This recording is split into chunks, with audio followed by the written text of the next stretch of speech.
Bora mudar de notícia e de assunto para falar sobre o Corinthians com uma excelente novidade. Yuri Alberto está de volta aos treinos e de maneira absolutamente surpreendente.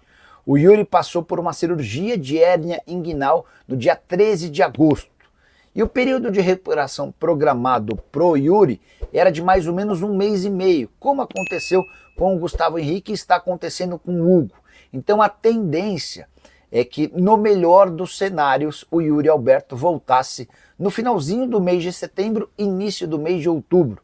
A gente está começando o mês de setembro e o Yuri já está trabalhando com bola numa recuperação absolutamente surpreendente. São apenas 22 dias desde a cirurgia. A tendência, inclusive, é de que o Yuri esteja à disposição do Corinthians na partida de volta contra o Atlético Paranaense, marcada para a próxima quarta-feira, jogo vital para a classificação do Corinthians para as semifinais da Copa do Brasil. Só é importante lembrar que o Gustavo Henrique precisou de 1 mês e 26 dias para se recuperar da mesma cirurgia de hérnia inguinal, enquanto o Hugo, lateral esquerdo, já está há 1 mês e 12 dias afastado, mas também já em fase final de recuperação, trabalhando com bola. Outras novidades importantes sobre o Corinthians. O Yuri não deve ser a única cara nova para o jogo contra o Atlético. Mateuzinho está recuperado da sobrecarga no músculo posterior da coxa esquerda, também tem treinado com os companheiros. Martínez, que operou o dedo, tem feito trabalhos com bola e deve se colocar à disposição para essa partida contra o Atlético Paranaense. É um Corinthians ganhando reforços importantes para o momento decisivo da temporada. Quero fechar esse vídeo para falar sobre o Corinthians, que busca um novo patrocínio master, ou então um reajuste gigante no contrato atual com a Esportes da Sorte. Vale a lembrança de que o Timão tem 103 milhões de reais fixos por ano com sua atual patrocinadora master, mas o Corinthians entende que o valor ficou extremamente defasado a partir do acordo entre a Betano e o Flamengo. A Betano está pagando 268 milhões de reais ao rubro-negro. Ou seja, o Corinthians precisa de quase 2 anos e meio para faturar o que o Flamengo ganha em apenas uma temporada. Existiu inclusive um movimento do Corinthians para se associar à Betano. Ele procurou a parceira do Flamengo e sugeriu metas casadas para Flamengo e Corinthians para que os dois pudessem ter uma receita maior. Dirigentes do Flamengo não concordaram e descartaram esse acordo com a Betano. A partir daí, o Corinthians já entrou em contato com a Esportes da Sorte para afirmar que exige um reajuste importante. Caso contrário, o Corinthians vai propor a rescisão desse contrato em busca de um outro patrocinador. O Corinthians atual, com enormes dificuldades financeiras, faz o possível e o impossível por novas receitas. Até por isso, também tem tratativas em andamento com 3 empresas diferentes em relação aos name rights de seu estádio.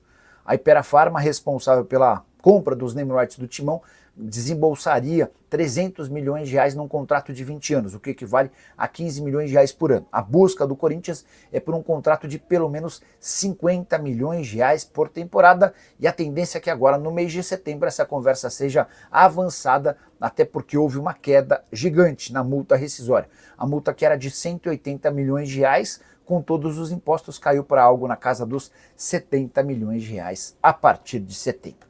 E você curtiu as informações? Não esquece de deixar like, de se inscrever no canal. Hora de falar sobre Breno Bidon. O volante de 20 anos de idade do Corinthians interessa ao Al Ahly da Arábia Saudita, pelo menos é o que garante a CNN Sports. É importante lembrar que na Arábia Saudita a janela de inscrições só se encerra em 10 de setembro, ou seja, ainda há prazo para esse tipo de negociação. Segundo a CNN, proposta de 18 milhões de euros ou 114 milhões de reais. Com uma lembrança importante: o Corinthians é dono de 90% dos direitos econômicos, o que asseguraria ao Timão algo na casa dos 100 milhões de reais. Só para completar, o Corinthians assegura que não há oferta e nem sondagem. O que pode estar acontecendo é uma tratativa entre o Al Ahly e os representantes do Bidon em busca de um acerto para que depois o Corinthians seja comunicado. Posso garantir que, se essa oferta de 18 milhões de euros chegar, o presidente Osmar Stabile fará negócio. Havia a intenção no Corinthians de se desfazer de pelo menos um atleta num negócio na casa dos 20 milhões de euros. A falta de propostas impediu essa negociação ou essa definição, com exceção ao Yuri Alberto, que foi alvo de uma proposta da Roma por 30 milhões de euros, mas o Yuri faz parte dos planos do Corinthians, ninguém quer negociá-lo. Em relação ao Breno Bidon, a coisa é diferente. Se vier proposta mesmo, o negócio vai sair. Só para completar, importante contar que desde que subiu ao profissional, o Bidon disputou 82 partidas com 2 gols e 3 assistências. Você, na condição de dirigente corintiano, venderia o Breno Bidon por qual valor? Ou para você não existe por que negociar o Bidon? Já usa o espaço para comentário e registra o que você pensa, beleza? Nicole, Yuri Alberto só vale mesmo esse mesmo 30 milhões de euros. Silvio, eu acho que o valor do Yuri Alberto é isso mesmo, 30 milhões de euros. E nem é um valor baixo, tá? O problema é que o Corinthians tem só 50% dos direitos econômicos. E aí fica bem complicado. O Ismael Barbosa, alguma novidade sobre o transfer ban do Corinthians? Bora falar sobre esse tema? Também contei no vídeo de agora à noite que eu acho que o Tigres não, acho que o Santos Laguna vai se arrepender de não ter aceitado a oferta de 70% do pagamento à vista. Só para lembrar, né, o Corinthians tem uma dívida de 41 milhões de reais com o Santos Laguna pela compra do Félix Torres. Por conta dessa dívida, o Corinthians está impedido de inscrever atletas. Existia até sábado, até domingo, uma enorme pressa do Corinthians em solucionar esse problema, para que o Corinthians pudesse registrar o Caio César e o Agostinho Anello, que eram reforços acertados verbalmente. E o Santos Laguna criou todos os empecilhos do mundo, recusando as ofertas feitas pelo Timão. A melhor delas, 70% da grana à vista e o restante parcelada em pouco tempo. Agora, depois que a janela de inscrições fechou, a situação se inverte. Agora é o Corinthians que não vai ter pressa nenhuma de pagar o Santos Laguna. O Santos Laguna acaba de ir para o fim da fila dos credores do Corinthians.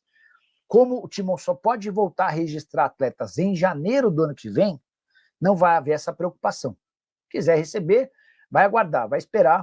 O Corinthians vai querer pagar primeiro o Memphis Depay, depois vai querer pagar outros clubes para, no momento seguinte, pensar em ajustar essa questão com o Santos Laguna, tá? Quero falar agora sobre o Corinthians que prepara o troco em cima do Santos Laguna. Bora te ajudar a entender essa história. Nos últimos dias, o Corinthians fez todos os tipos de tentativa para convencer o Santos Laguna para um acordo. O Corinthians deve 41 milhões de reais ao time mexicano pela compra do Félix Torres e propôs pagamento de 30% desse valor à vista, não houve acordo. 50% do valor à vista, não houve acordo. 70% do valor à vista, não houve acordo. O Corinthians chegou a procurar a FIFA para pedir uma ajuda, na tentativa de convencer o Santos Laguna a aceitar alguma outra condição que não o pagamento integral dos 41 milhões de reais num primeiro momento. O Corinthians alega não ter dinheiro para fazer essa quitação. E a pressa se dava porque o Corinthians tinha só até essa terça-feira para registrar novos atletas. Santos Laguna não aceitou nenhuma das ofertas, só que agora a situação se inverteu. Como o Corinthians segue com o transfer ban, mas só pode registrar jogadores a partir de janeiro do ano que vem, agora é o Santos Laguna quem vai ter pressa para receber e o Corinthians não vai demonstrar nenhum movimento rápido ou de aceleração para a quitação dessa pendência. Até porque o transfer ban não vai afetar o Timão, a menos que o Corinthians seja condenado em outras instâncias por conta de dívidas como em relação ao Matias Rojas e também por conta de uma dívida com o Tadieres por Rodrigo Garro. Mas nesse momento posso assegurar para vocês que o Corinthians colocou o Santos Laguna no fim da fila de prioridades em relação a pagamentos. O Timão vai pagar primeiro o que deve para o Memphis Depay, vai fazer uma série de outros acertos com o elenco, vai resolver pendências com outros clubes para depois, se sobrar dinheiro, procurar o Santos Laguna. Imagino que o Santos Laguna possa se arrepender, porque se tivesse 70% do valor pago à vista, receberia os outros 30% com um pequeno período de duração, mas certamente numa condição melhor do que a atual.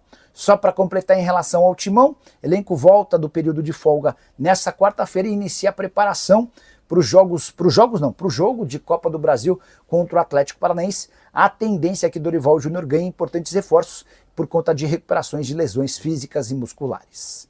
Bora falar agora sobre o Corinthians, mais especificamente de Guinegão, atacante de só 18 anos de idade, que virou herói do Corinthians depois da vitória por 1-0 contra o Atlético Paranaense na noite dessa quarta-feira na Arena da Baixada. Foi do Guinegão o gol corintiano.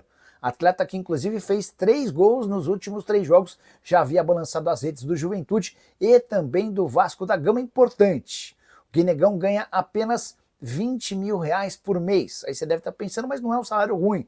Na realidade do futebol, especialmente para um clube como o Corinthians, cuja capacidade de faturamento gira na casa de 1 bilhão de reais por temporada, esses 20 mil reais são dinheiro de pinga.